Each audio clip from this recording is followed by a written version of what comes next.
Farm society ये बहुत ही इंपॉर्टेंट टॉपिक है civil services main point of view से भी और इंटरव्यू के लिए भी।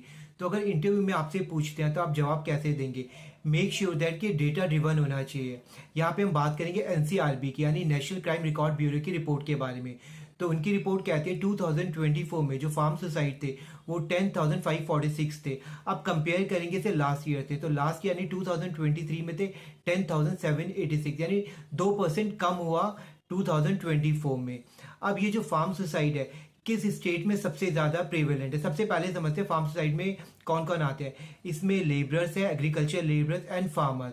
अब हम स्टेट की बात करते हैं तो स्टेट वाइज बात करेंगे तो 5 स्टेट में सबसे ज्यादा होते हैं, जिसमें से 3 सदर्न स्टेट है, एक वेस्टर्न स्टेट है और एक सेंट्रल स्टेट है।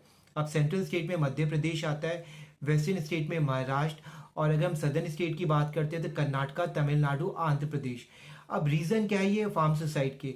तो सबसे मेन रीजन है कि क्रॉप फेलवर, जिसमें मेनली कैश क्रॉप्स है, cotton and sugar cane. Second, money lending. अब ये money lending system before independence सबसे चला आ रहा है और अब तक हम इसे रोक नहीं पाए हैं।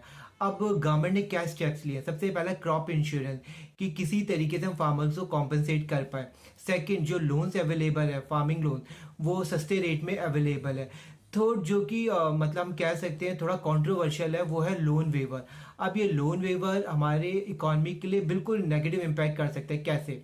अब फार्मर्स ने लोन लिए, let suppose all over India में फार्मर्स ने लोन लिया, इलेक्शन टाइम में हमारे नेता करते क्या है कि हम पूरा लोन माफ कर देंगे, और यही हमारी इकोनॉमिक ग्रोथ को इम्पीड करता है। अब किसी फार्मर ने लोन ले रखा है, उसको वो श्योर है कि नेक्स्ट गवर्नमेंट आएगी तो लोन वेवर हो जाएगा, बट हमें ये अप्रोच नहीं रखनी है। अब आपसे बहुत पर्सनल ओपिनियन पूछते हैं कि आपकी पर्सनल ओपिनियन क्या होगी, किस तरीके से ये फार्म सुसाइड को कम किया जाए। तो सबसे पहले हाई वैल्यू क्रॉप्स को उगाया जाए, जिसकी वजह से एक मेजर बेनिफिट हो, और क्रॉप इंश्योरेंस होना ही चाहिए ताकि हम अपने फार्मर्स के लॉस को मिटिगेट कर पाए। सेकंड, जो यहाँ पे सबसे इंपॉर्टेंट है, जो हमें लोन मिलता है वो कम से कम सस्ते रेट में होना चाहिए।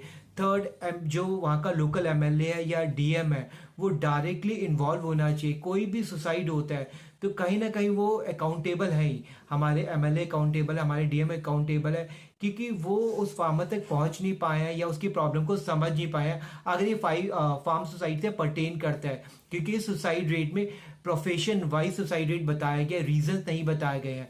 अगर रीजन मतलब कि एग्रीकल्चर से रिलेटेड है देन डेफिनेटली एमएलए को या डीएम को हेल्प करनी चाहिए। तो इस तरीके से अगर आप आंसर देते हैं तो काफ़ी अच्छे नंबर फेच कर पाएंगे। तो याद रखिएगा कि ये जो फार्म सुसाइड है आपको अपनी पर्सनल ओपिनियन देनी है पूरे डेटा को समझाने के बाद।